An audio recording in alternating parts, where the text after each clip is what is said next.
Molakalchuru tomato market, golden mall. ఇది golden tomato అంటారు దీన్ని.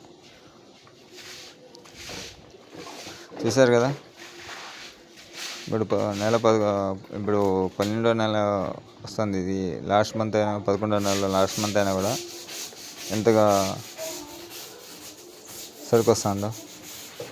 మామూలుగా ఈ టయానికి బయట నుంచి ఛత్తీస్గఢ్, ఎంపీ, మహారాష్ట్ర నుంచి వచ్చేది, కానీ అక్కడి నుంచి కూడా వస్తుంది. కానీ ఇప్పుడు మాత్రం ఇక్కడ వర్షాల వల్ల సరుకు దిగుమతి చాలా తక్కువగా ఉంది. రైతు దీన్ని 3 నెలలుగా కష్టపడి ఎండనక వాననక రాత్రనక పగలనక కష్టపడి మార్కెట్కి తీసుకొస్తాడు.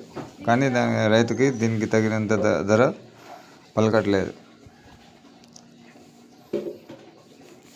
దీని తర్వాత డ్రైవర్ దీన్ని సురక్షిత ప్రాంతానికి మార్కెట్లకు తరలించడానికి ఎంతో కృషి చేస్తాడనమాట. దయచేసి మనం గమనించాల్సి ఏమిటంటే అందరినీ గౌరవిద్దాం, మంచిగా మెలుగుదాం.